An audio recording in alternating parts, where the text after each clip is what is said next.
Hello students, welcome back to Monix one. आज हम solve करेंगे अपनी डीपीपी नंबर 1 जो कि लेक्चर 2 में मैंने आपके लिए अपलोड की थी। और हर एक क्वेश्चन यहाँ पे इंपॉर्टेंट है, बेहतरीन है सर। कोई ना कोई नई बात आपको सिखाएगा, कॉन्सेप्ट क्लियर होंगे जो कि आगे भी हम काम में लेने वाले हैं। और आप देखेंगे कि आज की डीपीपी में आपको पता लगेगा कि कैसे सर कोई क्वेश्चन जो है वो है रिलेशन एंड फंक्शन का। रिलेशन एंड फंक्शन के चैप्टर से क्वेश्चन है हमारे पास। उसके अंदर सेट भी काम में आ रहा है सर, नंबर सिस्टम हमारे पास काम में आ रहा है सर, इन इक्वलिटी काम में आ रही है, इन इक्वलिटी भी सर हमारे पास यहाँ पे यूज हो रही है। और थोड़ा बहुत सर हमें क्रिटिकल थिंकिंग भी साथ में लेके चलनी पड़ेगी। क्रिटिकल थिंकिंग मतलब सर केस बनाने पड़ेंगे।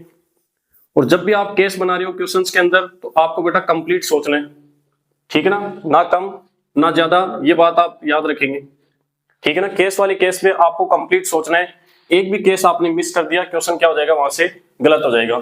इसी डीपीपी में आप ये भी देखेंगे कि कभी कभी जब हम बेसिक से जाते हैं, देखो बेसिक जरूरी है, बेसिक आपको पता होना ही चाहिए, इसके बिना तो कुछ होने वाला नहीं है। बट कभी कभी बेसिक से जाने पर काफी सारा टाइम लगता है। और जब भी टाइम लगता है ठीक उसी टाइम पे सेकेंड मेथड का सर क्या हो जाता है, इन्वेंशन हो जाता है तुरंत ही बस। यस और नो, सेकेंड या थर्ड मेथड की जरूरत कब पड़ती है, जब हमें सर बेसिक से कुछ ज्यादा टाइम लग जाता है तो कुछ ना कुछ फिर हम वो कहते हैं ना अपनी बुद्धि लगा लेते हैं सर उसके अंदर, और वहां से कुछ ना कुछ एक अलग मेथड हम निकाल के लेके आते हैं। तो इस तरीके की चीजें हम आज क्लियर करने वाले हैं। तो स्टार्ट करते हैं अपनी डीपीपी। कुछ क्वेश्चंस उसके अंदर हैं, सोल्व करते हैं उनको। अब यहाँ क्वेश्चन देख के कुछ बच्चों को लगेगा कि सर ये तो सिलेबस में ही नहीं है। तो अब मैं कहूंगा कि बेटा चिंटू बेटा देख जरा, ये सारे के सारे जो क्वेश्चंस है ना, इनका एक स्टैंडर्ड थोड़ा अच्छा होता है डीपीपी के अंदर। बाकी कॉन्सेप्ट वही लगेंगे जो मैं आपको सिलेबस के अकॉर्डिंग पढ़ा रहा हूँ, क्लास 11 मैथ एनसीईआरटी। बोलो क्लियर है क्या। अभी मैं क्वेश्चन सोल्व करूंगा, आप खुद देखना, वही सब कॉन्सेप्ट है, जस्ट एक स्टैंडर्ड अच्छा रहेगा यहाँ पे, ताकि एनसीईआरटी से आपका ऊपर का थोड़ा एक लेवल बने और एनसीईआरटी के क्वेश्चंस के साथ आप स्ट्रगल ना करो। तो सॉल्यूशन नंबर फर्स्ट देखना जरा। आप खुद मुझे जरा बताइए कि इस क्वेश्चन में पूछा क्या है कि सर यहाँ पे अपने पास एक सेट आएगा, उसमें नंबर ऑफ एलिमेंट्स बताने हैं, या फिर वो सेट आपको फाइंड आउट करना पड़े तो आप कैसे करेंगे। तो इसका बेसिक तरीका यही है कि आप पहले तो ए क्रॉस बी फाइंड आउट करेंगे, मैंने सिखाया आपको, ठीक है। ए क्रॉस बी, तो काफी सारे एलिमेंट यहाँ पे आपको फाइंड आउट करने पड़ेंगे। फिर सी क्रॉस डी आप निकाल लेंगे, यस और नो। तो सी क्रॉस डी यहां से आ जाएगा सर।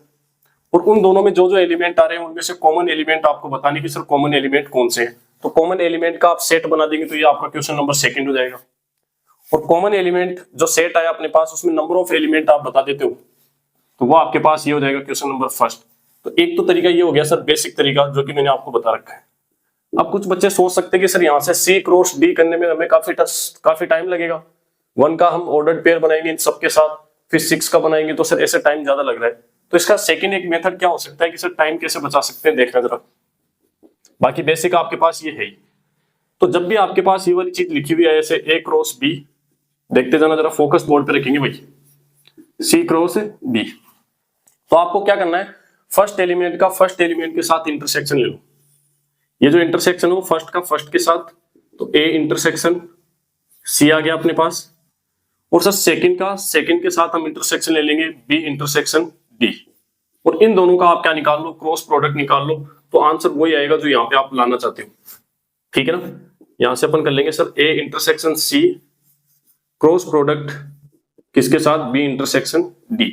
तो देखना जरा, इससे आप खुद करना बेसिक से, इससे मैं करके बताता हूँ, दोनों से सेम आंसर आएगा सर। तो क्या कर पाएंगे सर, ये वाली वैल्यू। तो ये एक कॉन्सेप्ट है आपका, एक तरीके से मान के चल लेना, इसको सीख लेना आप, ठीक है। यहां से अब देखते हैं सर, तो ए इंटरसेक्शन सी जो है वो क्या होगा, ए और सी का इंटरसेक्शन देखेंगे तो सर 1 आ रहा है 2 आ रहा है 1 आ रहा है 2 आ रहा है। तो ये वाला जो सेट अपने पास आ रहा है वो कौन सा आ रहा है सर, 1 और 2 आ रहा है कि नहीं आ रहा है इसमें। इसका क्रॉस प्रोडक्ट लेना है सर किसके साथ, बी इंटरसेक्शन डी। तो बी और डी में बोलो कॉमन एलिमेंट सर 2 और 4 आ रहे कि नहीं आ रहे, 2 एंड 4, ठीक है। तो सर अब क्रॉस प्रोडक्ट ले लेते हैं, 1 का करेंगे 2 और 4 के साथ, 1 का 2 के साथ और 1 का 4 के साथ। इन क्वेश्चंस को जब आप खुद से दोबारा करेंगे तो आपको एक अच्छा कॉन्फिडेंस मिलेगा। यहाँ से 2 का सर 2 के साथ और फिर सर 2 का 4 के साथ। तो ये आ गया आपका रिक्वायर्ड सेट। ये वाला जो सेट आपको पूछा था ये सर, नंबर ऑफ एलिमेंट पूछे तो फिर सेट फाइंड आउट करने की जरूरत कहां पे है। यस, ये बात भी सही है। नंबर ऑफ एलिमेंट डायरेक्ट करना चाहते हो तो इनके साथ एन लगा देना बाहर सर। तो ये वाली चीज जब डायरेक्ट हम करेंगे नंबर ऑफ एलिमेंट तो सर एन लेके चलेंगे बस, और क्या। Number of element A intersection C cross number of element B intersection D. Sir ये कॉन्सेप्ट कहां से है जरा दिखाना। तो ये अपना ही तो कॉन्सेप्ट है, number of element in A cross B कैसे फाइंड आउट करते हो। Sir number of element in set A, उसका मल्टीप्लीकेशन करते हैं number of element in set B के साथ। तो वही दो सेट अपने पास, उन दोनों सेट का क्रॉस प्रोडक्ट है और उसमें आपको चाहिए नंबर ऑफ एलिमेंट्स। उसमें आपको क्या चाहिए, नंबर ऑफ एलिमेंट्स। तो सर दोनों सेट के नंबर ऑफ एलिमेंट्स को हम क्या कर देंगे, मल्टीप्लाई कर देंगे। और इसमें आप खुद बताना जरा कितने एलिमेंट आए थे। सर 2 एलिमेंट आए थे। और इसमें भी कितने आए थे सर, 2। तो टोटल नंबर ऑफ एलिमेंट कितने होंगे, 4। 1 2 3 4। तो दोनों तरीके से आपके पास क्वेश्चन आ सकता है। यह आपका था क्वेश्चन नंबर फर्स्ट। अब आप खुद मुझे बताइए क्या वही तो कॉन्सेप्ट लग रहा है। बस ये आपका टाइम यहाँ पे ज्यादा ना लगे उसके लिए मैंने एक छोटी सी बात इसको बताई आपको। और इन सब बातों से आप डर जाएंगे तो कैसे काम चलेगा सर। अब क्वेश्चन नंबर 2 देखना, एकदम ट्रिकी क्वेश्चन है और एकदम इजी क्वेश्चन है। क्या है सर क्वेश्चन नंबर 2 में, दो सेट आपको ए और बी गिवन है और उन दोनों सेट के लिए आपको क्या करना है सर, ए टू बी आपको सोचना है कि कितने रिलेशंस बन सकते हैं।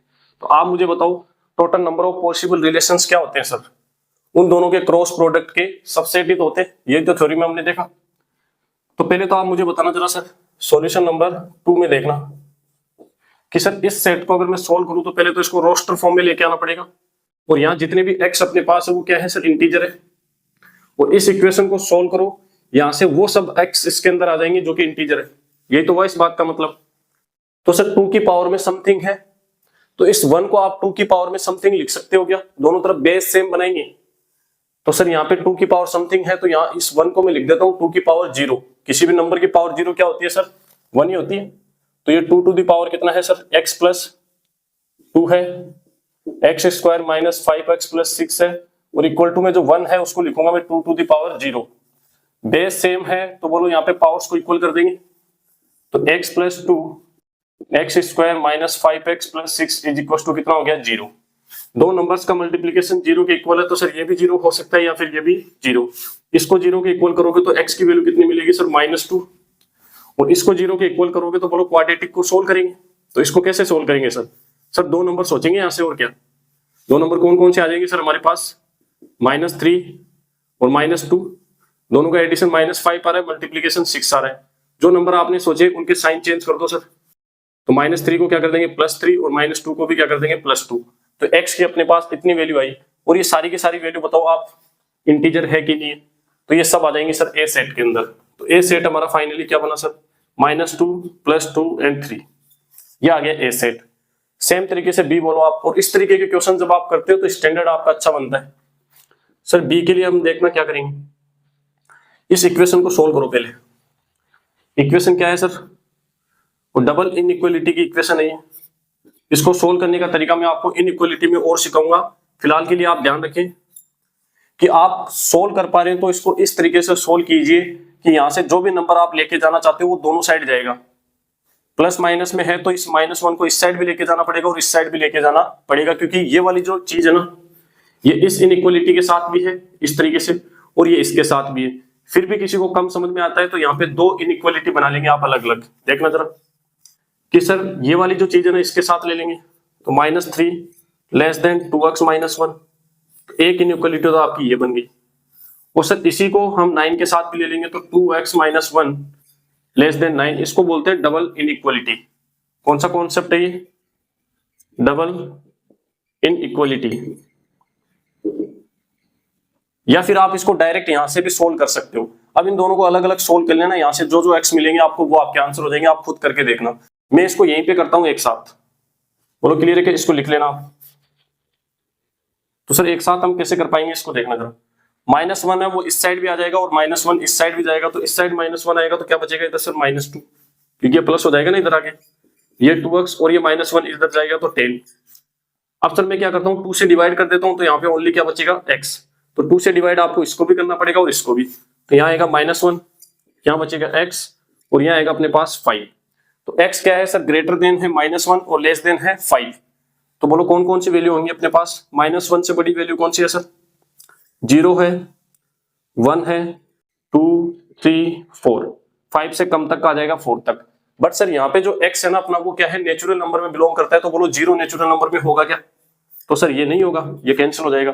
तो ये अपने क्या हो जाएंगे सर, x हो जाएंगे जो कि इसमें आनी चाहिए। तो बताना जरा बी सेट अपना क्या हो गया सर, बी सेट हो गया 1 2 3 एंड 4। अब इसमें क्या प्रॉब्लम आई मुझे जरा बताओ आप, और ये चीजें तो आपको सीखनी पड़ेंगी अपनी तो बाद में, ठीक है ना। तो ये एस सेट है और ये आपका कौन सा सेट है, बी सेट। अब आर एक रिलेशन है ए टू बी, तो टोटल नंबर ऑफ पॉसिबल कितने आप रिलेशन बना सकते हो ए टू बी, ये आपसे पूछा है। तो सर ए क्रॉस बी के सबसेट आएंगे बस, और क्या। तो ए क्रॉस बी के सबसेट कितने होंगे सर, देखना जरा यहां पे बता देता हूं। सर टोटल अपने पास subset of A cross B कितने होते हैं सर, 2 की power number of element this set, number of element in A cross B, तो 2 की power. Sir A cross B में नंबर ऑफ एलिमेंट कितने होंगे सर, यहाँ पे 3 है और यहाँ पे कितने हैं सर, 4 एलिमेंट है, तो 3 इंटू 4 कितना हो जाएगा सर 12, ये आपका आंसर हो गया। लो क्या है सर, इसमें कुछ भी ऐसा नहीं था, बस एक अच्छा क्वेश्चन था अपने सामने। क्वेश्चन नंबर 3 आप पढ़िए, ये आपकी एनसीईआरटी का क्वेश्चन है। मुझे थोड़ा ठीक ठाक लगा सर, मुझे लगा कंफ्यूज हो जाएंगे बच्चे, सिंपल सा क्वेश्चन है, इसको करनी है। क्वेश्चन को पढ़े आप तो ट्राई करें एक बार जरूर। वैसे तो आप बीपीपी के क्वेश्चन सोल्व करके आया करो क्लास में, इतनी हल्की बात भी नहीं है कि आप बस देख के समझ लेंगे सारी चीजें। अरे क्लियर है क्या, मजा आ रहा है कि नहीं आ रहा है बोलो क्वेश्चंस में। हाँ सर जो पढ़ रहे हैं तब तो आ ही रहा है, नहीं पढ़ेंगे तब कहां से आएगा। तो क्या बोला है, इफ ये दो अपने पास क्या है, ऑर्डर्ड पेयर है, तो दोनों एलिमेंट होंगे sir are 2 elements of A cross B and number of element in A cross B कितने हैं सर 9। तो आप मुझे जरा ये बताना कि number of elements in A cross B, sorry A cross A का ए के साथ आपने किया और उसमें नंबर ऑफ एलिमेंट 9 आ रहे, तो डेफिनेटली बोलो number of element in set ए कितने रहे होंगे, 3 रहे होंगे। सोच के देखना सर कैसे पता लगा 3, क्योंकि 3 इंटू 3 करोगे तभी तो 9 आएगा, तो सर 3 आएंगे अपने पास ए के अंदर।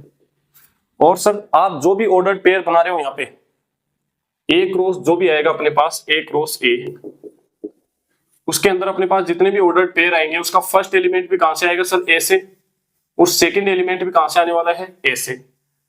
तो बोलो ये वाला एलिमेंट -1 ये भी कहीं ना कहीं ए में रहा होगा, और 0 जो है वो भी ए में रहा होगा, और ये वाला 1 है वो भी ए में रहा होगा, क्योंकि यहाँ पे तो सर सब कुछ ए में से हो रहा है। तो ये आप बताना जरा ए सेट बना कि नहीं बना। तो एक तो आपको ये क्वेश्चन पूछा था, एकदम सिंपल और ट्रिकी क्वेश्चन था कि सर ए की वैल्यू आप बताओ ए सेट कौन सा होगा। साथ ही आपको पूछा है ए क्रॉस ए बता दो, तो 2 एलिमेंट तो आपको दे रखे हैं, बचे हुए एलिमेंट पूछे थे इसमें, तो मैंने ये क्वेश्चन बना दिया ए क्रॉस ए, आप फाइंड आउट कर लो चाहिए, तो वो रिमेनिंग एलिमेंट आ जाएंगे आपके ए क्रॉस ए की। तो जब आपके पास ए गिवन है तो ए क्रॉस ए तो आप फाइंड आउट कर सकते हो नहीं कर सकते हो। अब यहां से कर लेना -1 का -1 के साथ, 0 के साथ, 1 के साथ, फिर 0 का -1 के साथ, 0 के साथ, 1 के साथ, इस तरीके से ऑर्डर्ड पेयर बनाएंगे तो टोटल 9 एलिमेंट आ जाएंगे आपके पास। बोलो क्लियर है क्या। अब देखते हैं क्वेश्चन नंबर 4, एक क्रिटिकल थिंकिंग क्वेश्चन है और बहुत ही शानदार क्वेश्चन है, देखना जरा। और हिट एंड ट्रायल वाला कॉन्सेप्ट आप यहां से सीखेंगे।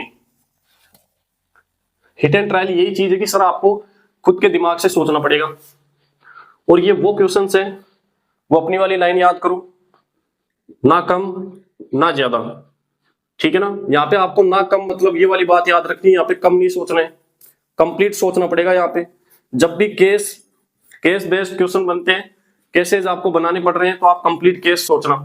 एक भी केस आपने छोड़ दिया है क्वेश्चन गलत हो जाएगा भाई साहब, ठीक है ना। कंप्लीट सोचेंगे यहाँ पे सर। कंप्लीट कैसे सर, देखना जरा कि सर एक अपने पास क्या है, रिलेशन आर है जिसमें ये वाली कंडीशन फुलफिल होनी चाहिए, और जो एक्स और वाई है वो अपने पास क्या है सर, इंटीजर्स है। देखते जाना जरा, x² + y² ≤ 4, इस वाली कंडीशन को फुलफिल करने वाले सभी इंटीजर्स इस वाले रिलेशन के अंदर आ जाएंगे ऑर्डर्ड पेयर की फॉर्म में। बोलो क्लियर है क्या। अब आपको क्या करना है, 3 तरीके से आप इस क्वेश्चन को सोल्व कर सकते हो। या तो आप x और y को दोनों को एक साथ सोचो, या फिर x को सोच लो, y की वैल्यू अपने आप आ जाएंगी, फिर y को सोच लो, x की वैल्यू अपने आप आ जाएंगी। कैसे सर, तीनों तरीके से मैं बताता हूँ, आपका देखना माइंड एकदम खुल के सामने आ जाएगा।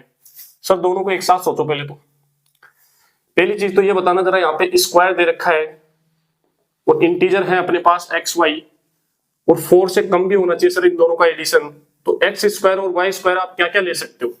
तो सर एक तो मैं करता हूँ x² 0 ले लेता हूं, तो बोलो y² क्या ले सकते हो, मैक्सिमम सर 4 ले सकते हैं। दोनों को सोल्व कीजिए, तो सर यहां से x की वैल्यू तो कितनी आ रही है 0, एंड देखते जाना आप, और सर स्क्वायर इस साइड लेके जाएंगे तो y की वैल्यू आ जाएगी +-2। सर एक केस तो अपने पास ये बनता है। सेकंड केस क्या बनता है देखना जरा, ये फर्स्ट तरीका हम इसका देख रहे हैं। और इसमें फर्स्ट केस बनाया, फिर हमने सेकंड केस बना रहे सर इस बार वाई स्क्वायर को क्या ले लेते हैं 0, तो एक्स स्क्वायर को मैं क्या ले लेता हूं सर 4।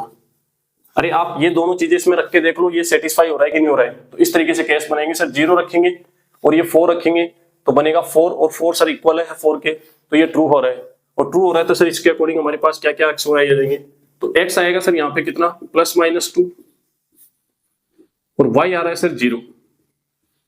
बोलो सेकंड केस।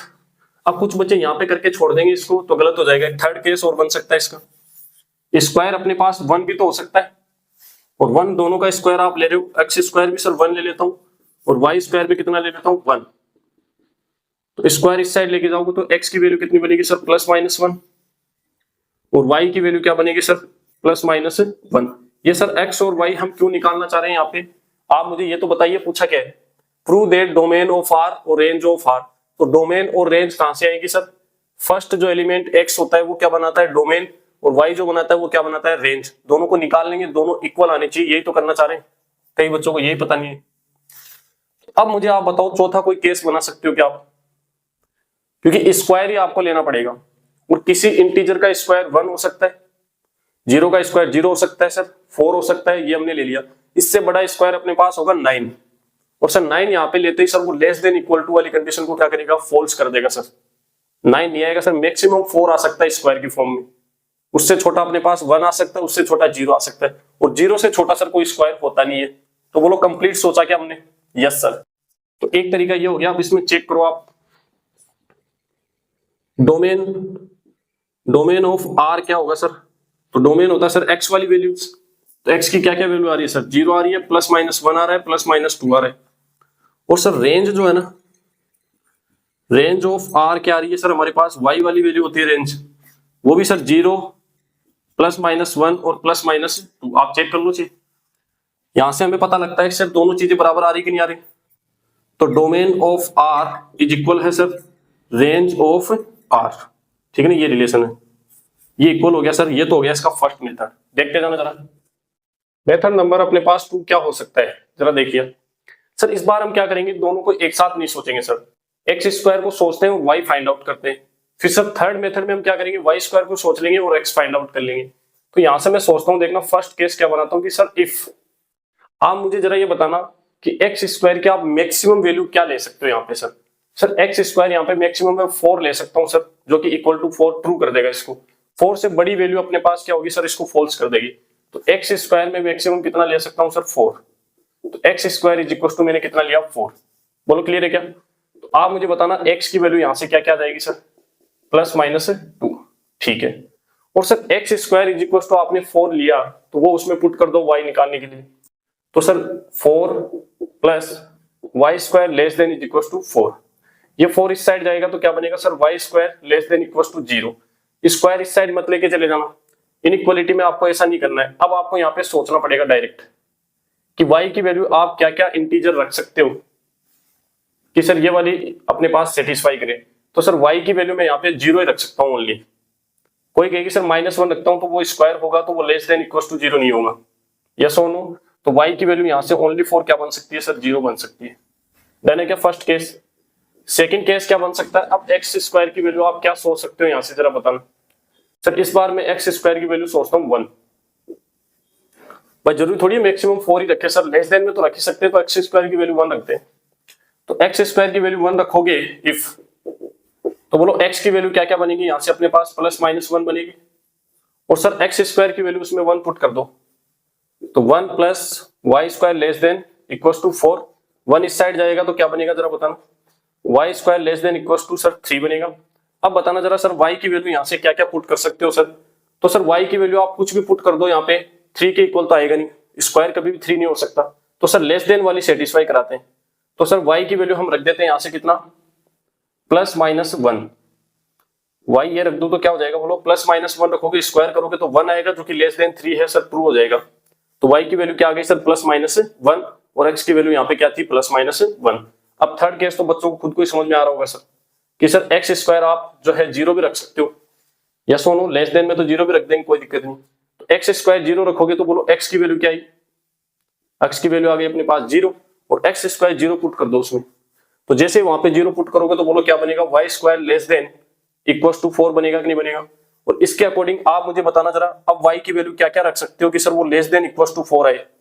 तो सर यहां से y की वैल्यू हम रख सकते हैं ±2 रख देंगे सर, क्योंकि स्क्वायर करोगे तो 4 आएगा, 4 इसके इक्वल आ रहा है कि नहीं आ रहा है। तो इस मेथड में भी आप मुझे जरा बताना x क्या क्या है आपके पास। तो सर x यहां से ±2 आ रहा है, और सर x यहाँ पे ±1 आ रहा है, और x यहाँ से 0 आ रहा है। तो 0 +-1 +-2, y बताना जरा क्या क्या है। सर y यहाँ से 0 आ रहा है, और सर y इधर कितना आ रहा है सर, +-1 आ रहा है, और सर y यहाँ से कितना आ रहा है, +-2 आ रहा है। और मुझे जहां तक लगता है, जहां तक मैं समझ पाया हूं, ये वाला मेथड ज्यादातर बच्चों को अच्छा लगता है, जबकि वो भी इजी है, सेम है, इसी में से निकल के आएगा। सर 1 1 को सोचेंगे सेम तरीके से, आप पहले y स्क्वायर सोच सकते हो कि सर y स्क्वायर 4 हो तो y की वैल्यू क्या आ जाएगी, +-2, और y स्क्वायर 4 इसमें आप पुट कर देंगे, ठीक है। फिर x स्क्वायर फाइंड आउट कर लेंगे, जैसे मैंने यहाँ पे y फाइंड आउट किया। सेम तरीके से आप थर्ड मेथड इसका खुद करेंगे, मेथड नंबर 3। बोलो क्लियर था क्या। ये थी आपकी डीपीपी नंबर 1, जिसके अंदर मैंने आपके लेक्चर 1 और 2 दोनों के क्वेश्चंस कवर किए हैं। कम क्वेश्चंस होते हैं बट अच्छे स्टैंडर्ड के क्वेश्चंस होते हैं, कुछ नई चीजें आपको सीखने को मिलती हैं यहाँ से। क्वेश्चंस को कैसे जज करेंगे वो छोटे छोटे कॉन्सेप्ट मैं आपको सिखाते हुए चलूंगा यहाँ पे डीपीपी के अंदर, इनको आप स्किप ना करें, ठीक है। मिलते हैं नेक्स्ट लेक्चर के अंदर, तब तक के लिए आप पढ़ते रहें।